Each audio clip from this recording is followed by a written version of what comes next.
नमस्कार, मैं doctor DS Chauhan. इस वीडियो में आपका हार्दिक स्वागत है। इस वीडियो में हम राजस्थान के भौतिक विभागों में से थार के मरुस्थल का डिटेल में अध्ययन करेंगे। सबसे पहले हम पिछले वीडियो में इस राजस्थान राज्य के सारे जिलों की लोकेशन के बारे में पढ़े थे। तो यहाँ आप देखेंगे अलग अलग राज्यों में अलग अलग कलर भरे हुए हैं, अलग अलग जिलों में अलग अलग कलर भरे हुए हैं, क्योंकि ये राजनीतिक मानचित्र है।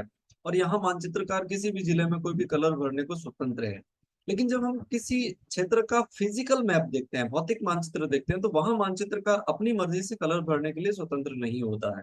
वहां अंतरराष्ट्रीय स्तर पर मान्यता प्राप्त कुछ कलर्स का ही इस्तेमाल किया जाता है, जो क्रमशः पर्वत, पठार और मैदान को शो करते हैं।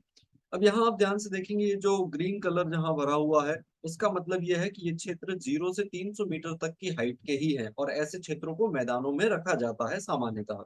दूसरा कलर आप येलोइश देखेंगे, इसका मतलब है इसकी ऊंचाई 300 से 600 मीटर की हाइट है, और इन इन क्षेत्रों को हम सामान्यतः पठारों में रखते हैं। और तीसरा आप यहाँ देखेंगे, ये जो कलर जहां जहां भरा जाता है, उसका मतलब होता है वहां पर्वत है, और उसकी हाइट 600 मीटर से ज्यादा होती है। तो ये जो पर्वत, पठार और मैदान है, क्रमशः 1, 2 और ये 3, इन तीनों कलर से ही शो किए जाते हैं। इसलिए जितने भी फिजिकल मैप आप दुनिया भर में देखेंगे, उनमें यही 3 कलर्स का कॉम्बिनेशन दिखाई देगा आपको। अब जैसे यहाँ ग्रीन को भी 2 शेड में दिया गया है। अगर हाइट, समुद्र तल से ऊंचाई 0 से 150 मीटर है, तो ये कलर बिल्कुल डार्क किया गया है। यहाँ देखिए, सबसे नीचा स्थान है ये राजस्थान का। और ऐसे भी अगर हम राजस्थान के सबसे निचले स्थान को देखेंगे, ये बालोतरा सांचो रीजन है, तो सबसे नीचा स्थान है, क्योंकि तो कच्छ की रण से बिल्कुल मिला हुआ है और आगे सीधा समुद्र है, तो इस वजह से सबसे नीचा स्थान है। थोड़ा और ऊपर चलें तो ये पठारी क्षेत्र और उसके बाद पर्वतीय क्षेत्र। तो इस तरह से फिजिकल मैप और पॉलिटिकल मैप में क्या अंतर होता है वो आपने देखा। अब आप यहाँ ध्यान से देखिए, ये कौन कौन से जिले हैं, और यहाँ देखिए कौन कौन से जिले मैदानी हैं। ये मरुस्थल है, ये अलग बात है, लेकिन है तो मैदान, क्योंकि सपाट है। फिर आप यहाँ कौन कौन से जिले थे देखिए, थोड़ा उनकी समुद्र तल से क्या ऊंचाई रहेगी, ये यहाँ कौन कौन से जिले हैं उनको आप देख, तो हम किसी भी फिजिकल मैप को आराम से देख के ये पता लगा सकते हैं कि कौन कौन से राज्य या जिला जो भी है, वो पठारी है, पर्वतीय है, मैदानी है, किस तरह के। अब अगर हम राजस्थान के बारे में चर्चा करेंगे, तो उसके जो फिजिकल डिवीजन है, उन फिजिकल डिविजन्स को हम 4 भागों में बांट सकते हैं। जिसमें एक तो थार का मरुस्थल है, जिसको हम रेतीला मैदान भी कह सकते हैं, पश्चिमी रेतीला मैदान भी कह सकते हैं। ये पूरा हिस्सा थार का मरुस्थल है, ये दोनों कलर जहां जहां भरे गए हैं। ये राजस्थान के लगभग 61% भाग पर फैला हुआ है, और इसमें लगभग 40% जनसंख्या रहती है। इसको हम वेस्टर्न सैंडी प्लेन या थार डेजर्ट भी कहते हैं। दूसरा अरावली पर्वत वाला रीजन है। यहाँ देखिए बीच में, ये एक ऐसा क्षेत्र है जो राजस्थान को हर एस्पेक्ट से 2 भागों में बांट लेता है, पूर्वी राजस्थान, पश्चिमी राजस्थान। पश्चिमी राजस्थान की सारी जो स्थिति है वो मरुस्थलीय कल्चर जिसको हम कह सकते हैं, और जो ईस्टर्न राजस्थान है ये वाला, इसमें सारा पर्वत और पठार और मैदानी जो लैंडस्केप्स होते हैं वो सारे वहां पर हैं। तो अरावली जो रीजन है, ये राजस्थान के 9% हिस्से पे फैला हुआ है, और 10% इसमें पॉपुलेशन है। अरावली के पूर्व में अगर आप यहाँ देखेंगे, तो ये पूरा पूर्वी क्षेत्र मैदानी क्षेत्र है, जो यहाँ माही का मैदान है और ये चंबल का मैदान कहलाता है। इस पूरे पूर्वी क्षेत्र को हम राजस्थान के 33% भाग पर फैला हुआ है, और इसमें लगभग 39% जनसंख्या है। एरिया कम है लेकिन जनसंख्या ज्यादा है, क्योंकि मैदानों में दुनिया भर में ज्यादा जनसंख्या रहती है। तीसरा जो चौथा जो क्षेत्र है वो हाड़ौती का पठार है, जिसको हम दक्षिणी पश्चिमी पठार भी कहते हैं। ये भारत के राजस्थान के लगभग 11% हिस्से पर फैला हुआ है। जनसंख्या लगभग 7% है यहाँ पर। ये जो जनसंख्या और क्षेत्र का परसेंटेज में जो डिवाइडेशन हम कर रहे हैं, ये एक मोटा मोटा अनुमान है। सटीक तरीके से कभी पता नहीं लगाया जा सकता, क्योंकि ऐसी बीच में कोई लाइन नहीं खींची जा सकती कि यहाँ अरावली खत्म हो रही है और डेजर्ट शुरू हो रहा है। ऐसी कोई परफेक्ट लाइन नहीं होती है, धीरे धीरे मर्ज हो जाती है ये चीजें, तो पता ही नहीं चलता। इसलिए ये अनुमानित आंकड़े हैं कि लगभग इस तरह की सिचुएशन राजस्थान में नजर आती है। तो हम राजस्थान को भौतिक दृष्टि से अगर हम देखें, तो उसमें से 2 तो मैदान है, थार का मरुस्थल और पूर्वी मैदान। एक पर्वत है जिसको हम अरावली कहते हैं, और एक पठार है जिसको हम हाड़ौती का पठार कहते हैं। तो इस तरह से 2 मैदान, एक पर्वत और एक पठार, ये 4 टोटल भागों में हम डिवाइड इसको करते हैं। ये पूरा भारत का फिजिकल मैप आप देखिए सामने, यहाँ अरावली हिमालय पर्वत है, ये पूरा गंगा का मैदान है, और यहाँ राजस्थान की लोकेशन है, और यहाँ आप देखेंगे ये अरावली पर्वत है। इस तरह से अब ये अरावली से इधर थार का मरुस्थल, और इस तरफ वाला जो हिस्सा है वो हाड़ौती का पठार, और ये बीच बीच में जो मैदान है चंबल का वो है। अब इस पूरी अरावली क्षेत्र को अगर आप जूम करके यहाँ देखेंगे, तो यहाँ देखिए ये अरावली रीजन है। इस तरह से। ये थार का मरुस्थल है, ये हाड़ौती, और ये बीच में मैदान जिसको हम नदियों का मैदान कहते हैं। तो इस तरह से भी हम इसको आराम से समझ सकते हैं। यहाँ देखिए एक और मैप को यहाँ देखेंगे, वो भी 3D मैप है। ये अरावली है, ये थार का मरुस्थल है, और इधर वाला हिस्सा कुछ मैदान और बीच में पठार है। तो यहाँ से भी बहुत क्लियर है, सामने पूरा हिमालय पर्वत और गंगा का मैदान है। इस मैप को इस 3D मैप में फिर से देखिए, यहाँ पर भी आप देखेंगे ये अरावली रीजन है, ये थार का मरुस्थल, और ये तो अब आपको अच्छे से समझ में आ गया होगा कि राजस्थान को किस तरह से फिजिकल डिविजन्स में हम डिवाइड कर सकते हैं। अब हम जो राजस्थान में फिजिकल डिवीजन डिवाइड किए हैं उसमें से सबसे पहले पश्चिमी रेतीला मैदान, या जिसको हम थार का मरुस्थल भी कहते हैं, उसको लेंगे और उसकी डिटेल में स्टडी करेंगे। इस सैटेलाइट इमेज को आप देखिए, राजस्थान की सैटेलाइट इमेज है, और यहाँ पर अरावली पर्वत फैला हुआ ऐसे। इस अरावली पर्वत के पश्चिम में जो पूरा हिस्सा है उसको हम पश्चिमी रेतीला मैदान या थार का मरुस्थल कहते हैं। इसी की हम डिटेल में यहाँ पर बात कर रहे हैं। ये पूरा रीजन आप देखिए, ये गुजरात में फैला हुआ है। अगर इसका हम लोकेशन की बात करते हैं तो ये पंजाब से लेकर, यहाँ पंजाब का जो दक्षिण वाला हिस्सा है, हरियाणा का जो दक्षिण वाला हिस्सा है, वहां राजस्थान से होते हुए गुजरात के कच्छ किरण तक फैला हुआ है। तो ऐसे हम देखें, थोड़ा बहुत ये पाकिस्तान के अंदर भी फैला हुआ है, यहाँ पर भी है। यहाँ पाकिस्तान का पंजाब और सिंध दो राज्य हैं, उन राज्यों में भी फैला हुआ है, लेकिन उधर थोड़ा हिस्सा कम है। अगर हम ओवरऑल पूरे थार के डेजर्ट की बात करें तो 85% जो थार है वो भारत में है, लगभग 15% पाकिस्तान के अंदर है। अब जो भारत के अंदर है उसका विस्तार पंजाब हरियाणा से लेकर गुजरात तक है। पंजाब में, हरियाणा में, इन दोनों के दक्षिणी, पूरा पश्चिमी राजस्थान और ये उत्तरी पश्चिमी गुजरात भी इसमें सम्मिलित है। राजस्थान में ये सबसे ज्यादा फैला हुआ है, जिसमें से राजस्थान के 12 जिले इसके अंदर इंक्लूड कर लिए जाते हैं। सदर्न वाला ये जो हिस्सा है इसको हम कच्छ की रण कहते हैं। इसके भी दो टुकड़े हैं। नॉर्थ वाला जो हिस्सा है इसको ग्रेट रन ऑफ कच्छ कहा जाता है, और जो छोटा वाला ये इधर वाला हिस्सा है इसको लिटिल रन ऑफ कच्छ कहा जाता है। तो दो है, ग्रेट और लिटिल। और अगर हम भारत के इस हिस्से को देखें तो ये पूरा जो हिस्सा है इसको महान भारतीय मरुस्थल, ग्रेट इंडियन डेजर्ट के नाम से जाना जाता है। ये जो कच्छ की रण वाला हिस्सा है इसको हम व्हाइट सॉल्ट डेजर्ट भी कहते हैं। एक्चुअली भारत के अंदर तीन मरुस्थल माने जाते हैं।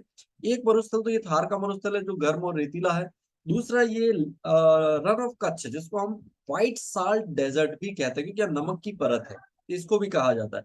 तीसरा एक हिमाचल प्रदेश के अंदर स्पीति वैली मरुस्थल है, जो कि ठंडा मरुस्थल है, उसको कोल्ड डेजर्ट भी कहा जाता है, क्योंकि ज्यादातर हिस्सा उसका बर्फ से ढका हुआ है इस वजह से। तो उन तीन में से दो मरुस्थल यही है क्रमशः। अब ये जो राजस्थान में हम कह रहे हैं कि 12 जिले और राजस्थान का 61% हिस्सा इधर फैला हुआ है, तो वो 12 जिले कौन कौन से आप देखिए, गंगानगर, हनुमानगढ़, बीकानेर, चूरू, झुंझुनू, सीकर, नागौर, जोधपुर, जैसलमेर, बाड़मेर, पाली और जालोर। ये इस तरह के 12 डिस्ट्रिक्ट जो है वो इस थार के डेजर्ट के अंदर है, और ये एक लाइन यहाँ से हम खींच के इसको अलग कर सकते हैं। इधर पूरा फिर अरावली और मैदान और वो पठार है। अब ये जो थार का डेजर्ट है इसके ओरिजिन को लेकर कई तरह के किंवदंतियां या मान्यताएं अभी मौजूद हैं। इसमें से सबसे इंपॉर्टेंट जो मान्यता है वो है तैतीस सागर में। ऐसा माना जाता है कि यहाँ पहले तैतीस सागर का हिस्सा था, और धीरे धीरे से हिमालय का अपलिफ्टमेंट हुआ तो ये हिस्सा भी थोड़ा ऊपर उठ गया, और यहाँ जो लूणकरणसर, सांभर, पचपदरा, डिडवाना ऐसी जो खारी जिले हैं वो इसका अवशेष भी मानी जाती है कि वो खारापन इसीलिए है, ऐसा विद्वान मानते हैं। हालांकि इसको बनते और उभरते हमने नहीं देखा, तो दावे के साथ तो हम कुछ नहीं कह सकते, लेकिन ऐसा माना जाता है, ऐसा पोजीशन है। इसके अलावा यहाँ पर जैसे हम बाड़मेर और जैसलमेर में बात करते हैं, यहाँ पेट्रोल और प्राकृतिक गैस के भंडार हैं, तो उससे भी ये साबित होता है कि कभी न कभी ये हिस्सा समुद्र में रहा होगा, क्योंकि पेट्रोल और प्राकृतिक गैस का जो निर्माण होता है वो इसी तरह से समुद्री जीव नीचे दब गए होंगे, और फिर उसके बाद में ताप और दाब के कारण वो हाइड्रोकार्बन में बदल गए, क्योंकि पेट्रोल और उसको हम हाइड्रोकार्बन कहते हैं, गैस। दूसरा एक एविडेंस यहाँ कोयले भी मिलता है, जैसे बीकानेर और बाड़मेर में कोयले का भी खनन करते हैं हम, जो लिग्नाइट टाइप का है। तो ये इस बात का सबूत है कि इसका मतलब यहाँ वेजिटेशन रहा होगा। वो वेजिटेशन उथल पुथल हुआ धरातल और नीचे दबा, तभी जाके वो कार्बन में बदला होगा। ये भी एक प्रमाण है कि यहाँ कभी वेजिटेशन भी रहे होंगे। जोधपुर के आसपास के कुछ हिस्सों में जो हिमानी है उनके निक्षेपण और उससे बनने वाली स्थलाकृतियों के अवशेष भी मिलते हैं, तो ये भी एक बड़ा आश्चर्य की बात है। साथ ही आकलवुड फॉसिल पार्क है जैसलमेर के अंदर, जहां जुरासिक काल के 8 से 18 करोड़ साल पहले के अवशेष, लकड़ी के अवशेष हैं। तो वो भी इस बात को मान्यता देते हैं कि यहाँ बहुत पहले तो डेजर्ट नहीं था, सारा ये जो वेजिटेशन वाला हिस्सा था। तो इसको लेकर काफी मशक्कत है, लेकिन जो नॉर्मल बात है वो ये मानी जाती है कि मरुस्थल का जो विकास हुआ है वो जो सिंधु सभ्यता है उसका परिणाम है। सिंधु सभ्यता में लोग यहाँ पर बसे, इन्होंने भारी मात्रा में वनों को काटा होगा, एग्रीकल्चर की होगी, तो वो धीरे धीरे ड्राइनेस बढ़ती गई और वो शुष्कता धीरे धीरे मरुस्थल में तब्दील हो गई, ऐसा हम मानते हैं। और ऐसा भी माना जाता है कि मरुस्थल 4 से 10 हजार साल पहले ही निर्मित हुआ है, इससे पहले यहाँ डेजर्ट नहीं रहा होगा। हालांकि ये सारे विवाद के विषय हैं, दावे के साथ हम कुछ नहीं कह सकते।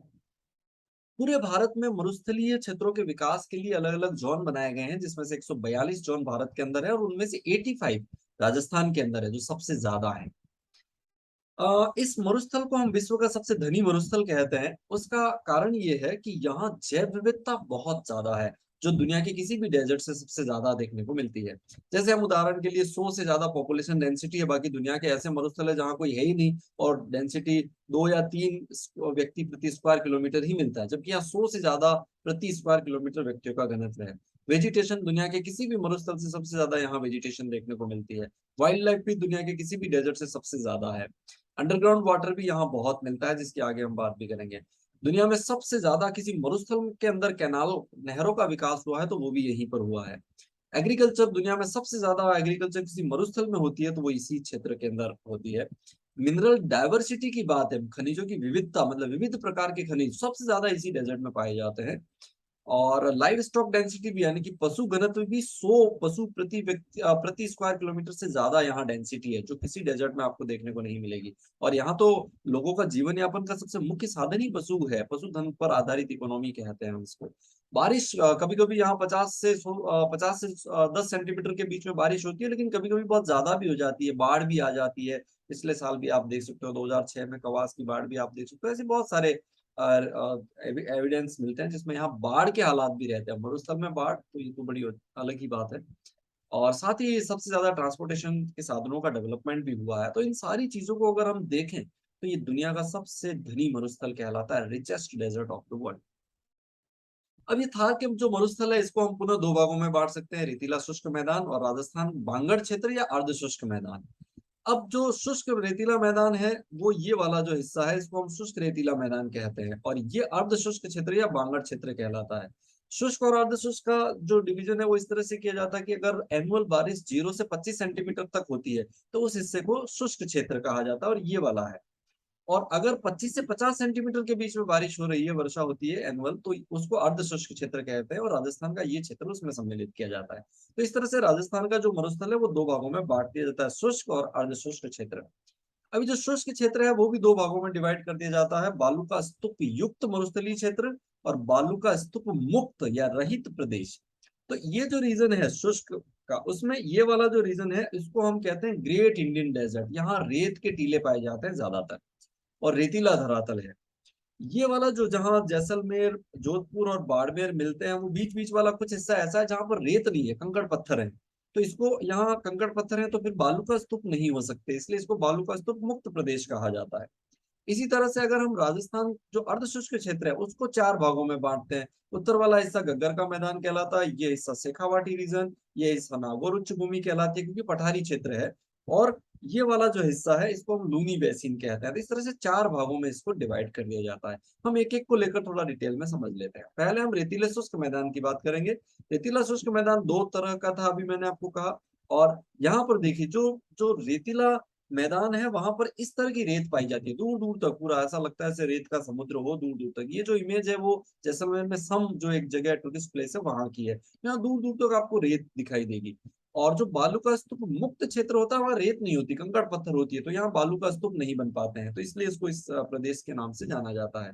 अब आप यहाँ इन दोनों क्षेत्रों को फिर से देखिए, तो ये जो हिस्सा है, ये बॉर्डर के आसपास वाला ये हिस्सा है, इसको महान भारतीय मरुस्थल या ग्रेट इंडियन डेजर्ट कहा जाता है।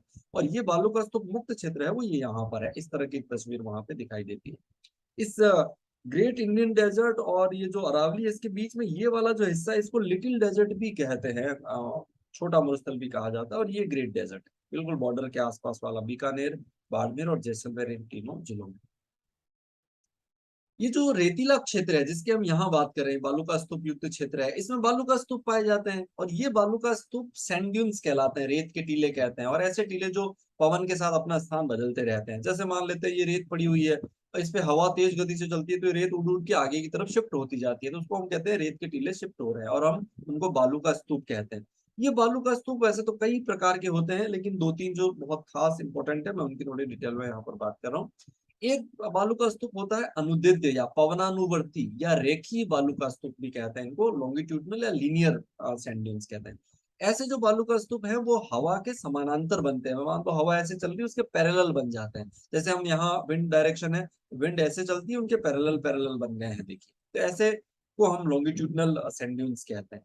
दूसरे एक होते हैं जो हवा के समकोण पर, हवा ऐसे चल रही है बिल्कुल सामने आके बनते हैं। तो यहाँ पर आप देखिए ये हवा के चलने का डायरेक्शन और ऐसे बन रहे हैं, तो इनको हम कहते हैं अनुप्रस्थ बालू का स्तूप या ट्रांसवर्स सैंड ड्यून्स कहते हैं, अनुप्रस्थ बालू का स्तूप। इन्हीं अनुप्रस्थ जो बालू का स्तूप होते हैं उनका एक उदाहरण है जो राजस्थान में ज्यादा पाया जाता है। आप यहाँ पर भी इसको देख सकते हो, पूरा लिनियर पैटर्न में बालू का स्तूप है। ये जो इमेज है वो जैसलमेर जिले में लुणार करके एक विलेज है जो बॉर्डर से बिल्कुल करीब है, उसकी इमेज है। आप यहाँ देखिए कैसे अधिवास बने हुए और ये बालू का स्तूप पीछे बना हुआ है, बिल्कुल लिनियर पैटर्न में लंबा सा।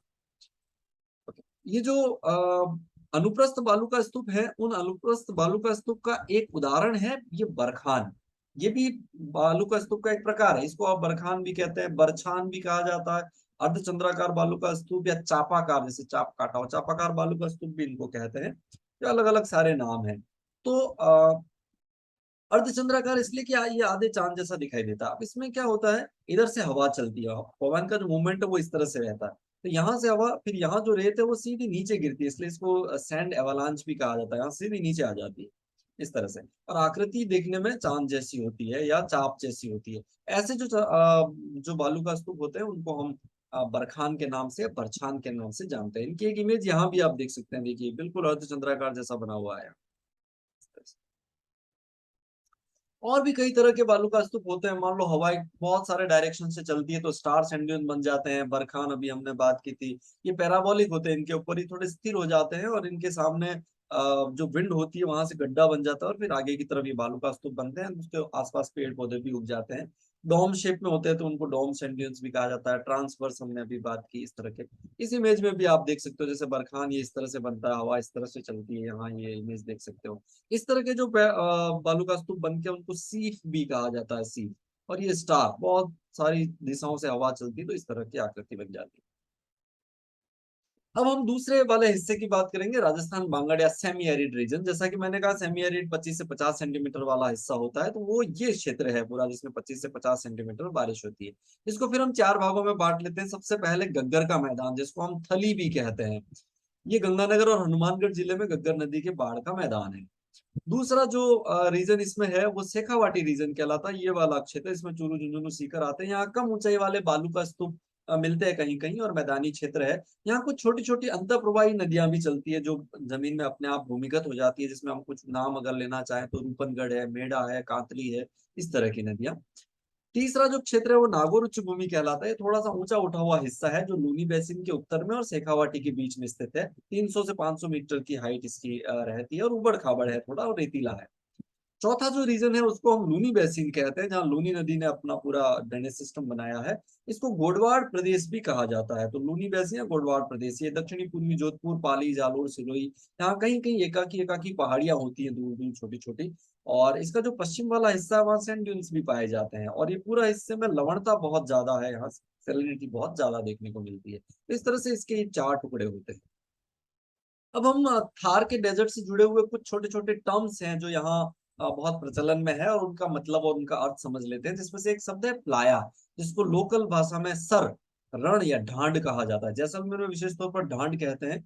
सर का मतलब जैसे लूण करण सर आपने शब्द सुना होगा, रण का मतलब जैसे पोकरण शब्द सुना होगा, तो ये उससे मिलते जुलते शब्द हैं। अब ये क्या है, बेसिकली मरुस्थल के अंदर पाई जाने वाली खारी जो झीलें होती हैं उनको हम प्लाया के नाम से जानते हैं। इसमें क्या होता है, वर्षा, छोटे गड्ढे होते हैं, चारों तरफ सैंड ड्यून्स होते हैं, और बारिश का जो पानी है वो वहां बीच में बारिश के ऋतु में इकट्ठा हो जाता है, तो आसपास की सारी सैलिनिटी बह के उस पानी के साथ उस गड्ढे में इकट्ठी हो जाती है और उससे तली में उसके नमक जम जाता है। तो वो जब पानी सूखने लगता है तो वो नमक की परत उस तली में दिखाई देती है, और उसी को हम प्लाया कहते हैं। उदाहरण के तौर पर आप ये पोखरण को देख लीजिए, आसपास ऊंची जमीन है, बारिश का पानी यहाँ आता है, सारा नमक यहाँ इकट्ठा हो जाता है, फिर जैसे ही पानी सूखने लगता है तो वो नमक सारा यहाँ पे बिछ जाता है, जिसको हम प्लाया कहते हैं।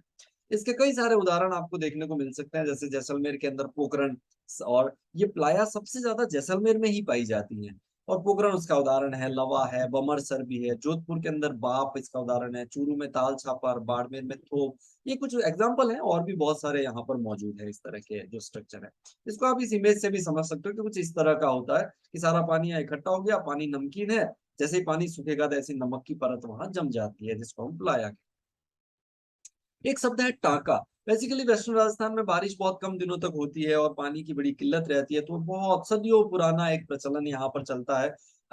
ऐसा स्ट्रक्चर बना दिया जाता है वर्षा जल के संग्रहण हेतु, और उसके आसपास का जो क्षेत्र है उसमें इस तरह से कंस्ट्रक्शन करके उसका आगोर बना लिया जाता है। आगोर का मतलब है ये क्षेत्र जहां बारिश का पानी इकट्ठा होगा और बह के ये अंदर चला जाता है, और अंदर पूरा सीमेंटेड वेल है। आजकल तो इसमें सीमेंट और पत्थर यूज करते हैं, लेकिन पुराने जमाने में भी चूना और पत्थर यूज करके और आसपास पत्थर सटा करके इस तरह की स्ट्रक्चर्स बनाए जाते हैं, सदियों पुरानी परंपरा है।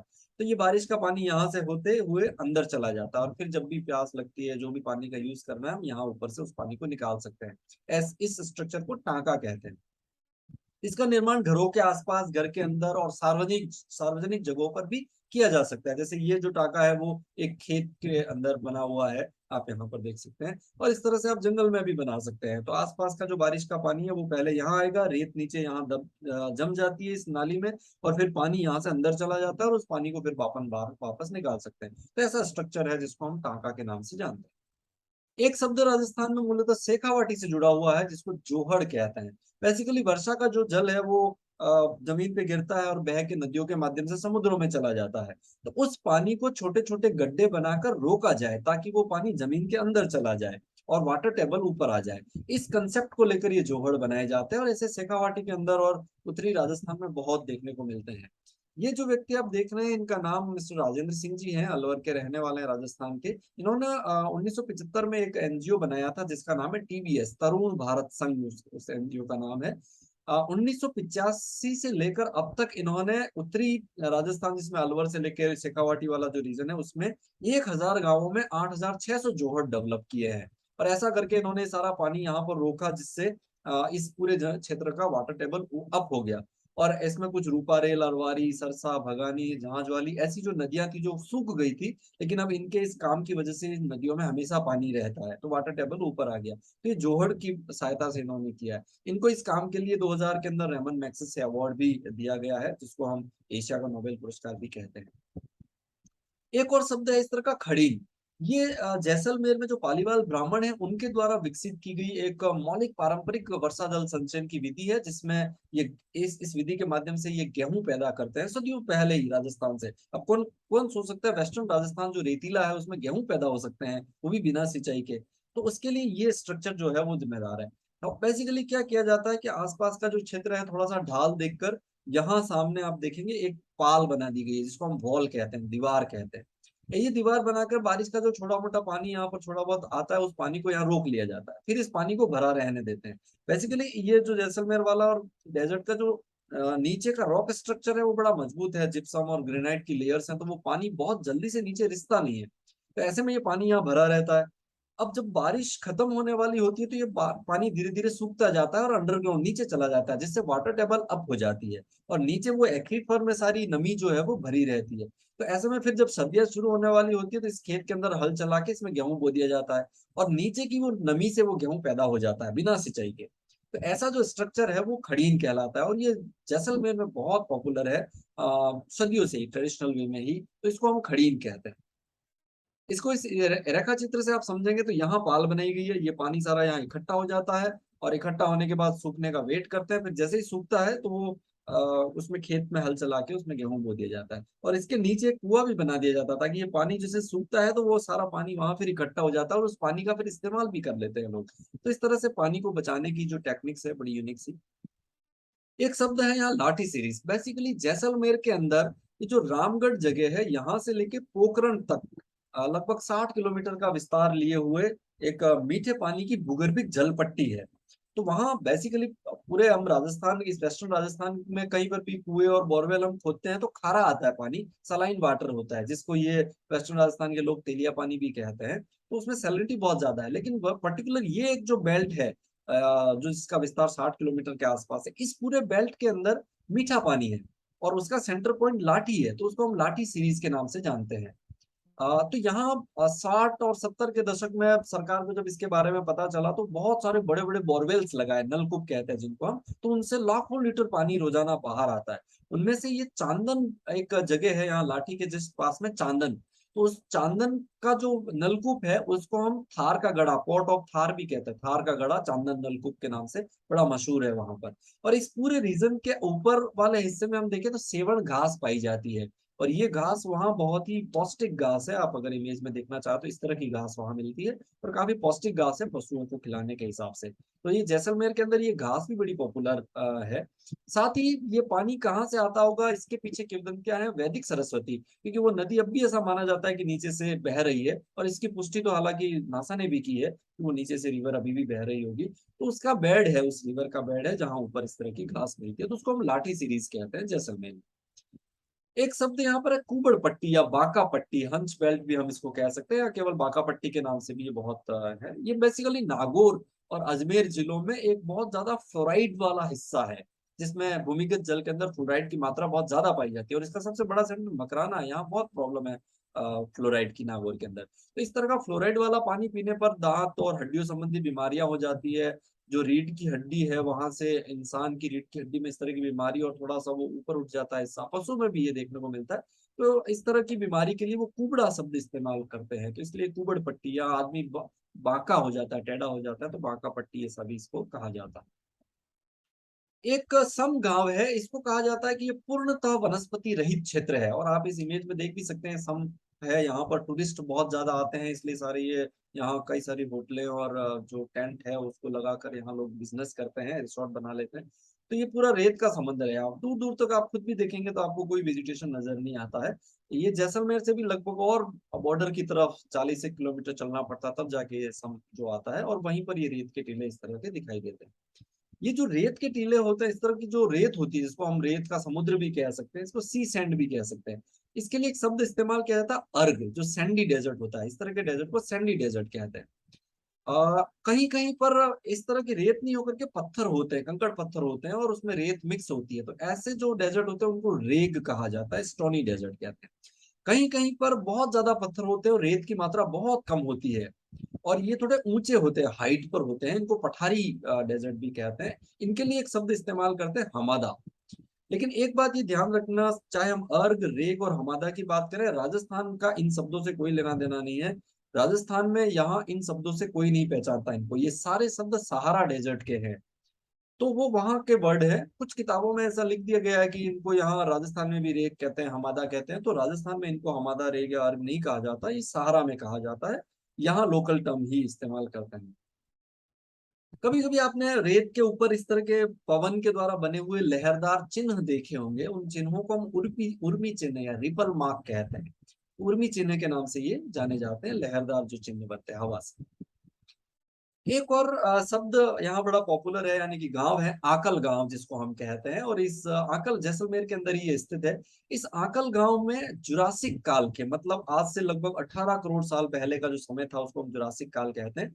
तो उस समय के लकड़ी के जीवावशेष मिलते हैं, इसको हम फॉसिल कहते हैं। आकलवुड फॉसिल पार्क आपने नाम सुना होगा, तो वो फॉसिल है। अब यहाँ आप इस इमेज में ध्यान से देख सकते हैं कि 18 करोड़ साल पहले कि जो लकड़ी के ठूंठ है वो जमीन में दब गए भूगर्भिक हलचल में, और फिर वो बने रहे वहां पर, और फिर ताप और दाब में इस तरह ताप और दाब के कारण इस तरह के ठूंठ में वो बदल गए, कन्वर्ट हो गए। तो वर्तमान में फिर हमने पता लगाया, वो जो 14C कार्बन 14 जो मेथड है उससे, तो पता लगा ये तो जुरासिक काल के हैं, 18 करोड़ साल पहले के हैं, और लकड़ी के ठूंठ है। तो इस तरह से आप अंदाज लगा सकते हैं कि उस समय वहां कितने बड़े पेड़ रहे होंगे, जो 18 करोड़ साल बाद भी आज अवशेष या परिवर्तित रूप में हमें दिखाई देते हैं। तो वहां फिर सरकार ने उसको एक पार्क बना दिया है, और इस तरह से जो लकड़ी के ठूंठ वहां मिले हुए हैं, कई सारे पिंजरे लगाकर उसको संरक्षित कर दिया, कंजर्व कर दिया गया है, और एक हेरिटेज के रूप में इसको विकसित कर दिया गया है, जिसको हम आकलवुड फॉसिल पार्क कहते हैं। तो ये सारा थार के डेजर्ट से जुड़े हुए कुछ शब्द, उनके मतलब, उनके अर्थ थे। अब मैं आपसे कुछ सवाल कर लेता हूँ। थार के चार राजस्थान के 4 भौतिक प्रदेशों के नाम बताइए। राजस्थान के कितने जिलों में थार के मरुस्थल का विस्तार है? अर्धचंद्राकार रेत के टीलों को क्या कहा जाता है? राजस्थान के किस जिले में सर्वाधिक प्लाया पाई जाती है? लाठी सीरीज किस जिले में स्थित है? समगांव क्यों प्रसिद्ध है? आकलवुड फॉसिल लगभग कितने वर्ष पुराने हैं? खड़ी में मुख्यतः किस फसल की कृषि की जाती है? तो आप इन प्रश्नों के जवाब दीजिए। अगर आपको किसी सवाल का जवाब नहीं मिलता है, एक बार ये वीडियो फिर से देखिए। आ, आपने मेरा ये वीडियो देखा उसके लिए बहुत बहुत शुक्रिया। अगर आपको मेरा वीडियो अच्छा लगा हो, आप अपने दोस्तों के साथ शेयर कर सकते हैं। साथ ही हम किसी अगले वीडियो में बहुत जल्द फिर मिलेंगे। तब तक आप अपने आसपास पानी और पेड़ों की रक्षा कीजिए। Thank you so much.